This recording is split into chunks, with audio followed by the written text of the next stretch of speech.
বন্ধুরা চলো কারেকশনের আরেকটি গুরুত্বপূর্ণ বিষয় নিয়ে আমরা আলোচনা করব, সেটা হচ্ছে কি গেট এবং টেকের মধ্যে পার্থক্য। বাচ্চা লক্ষ্য করো যে টেক বিষয়টা কি আর গেট বিষয়টা কি, এটা আমরা যদি ক্লিয়ারলি ভাবে বুঝতে পারি তাহলে কিন্তু আমরা কারেকশন করতে পারবো। দেখো টেক টেক মানে হচ্ছে নেওয়া, গেট মানে হচ্ছে পাওয়া। টেক মানে কি নেওয়া আর গেটস মানে হচ্ছে পাওয়া। টেক কখন ব্যবহৃত হয়? টেক মানে নেওয়া, লক্ষ্য করো কি টেক মানে হচ্ছে নেওয়া, দ্যাট ইজ ইচ্ছাকৃতভাবে বা বলপূর্বক কোনো জিনিস নেওয়া বুঝাইতে টেক ব্যবহৃত হয়। তাহলে এটা তোমরা মনে রাখবা, খুবই গুরুত্বপূর্ণ একটা টিপস। টেক মানে হচ্ছে নেওয়া, ইচ্ছাকৃতভাবে বা বলপূর্বক কোনো কিছু নেওয়া বুঝাইতে টেক ব্যবহৃত হয়। তাহলে এটা কি ইচ্ছাকৃতভাবে নেওয়া যাবে বা বল ফোর্স প্রয়োগ করে নেওয়া বুঝাইতে টেক ব্যবহৃত হয়। আর গেট বিষয়টা কি? গেট মানে হচ্ছে পাওয়া।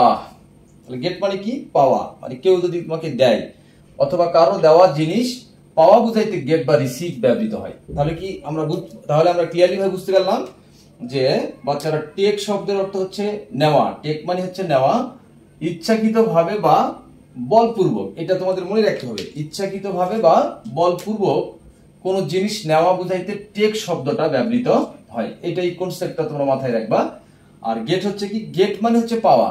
টেক মানে নেওয়া, এটা ইচ্ছাকৃতভাবে হতে পারে এবং বলপূর্বক হইতে পারে। আর গেট মানে হচ্ছে পাওয়া। কিভাবে পাওয়া যাবে?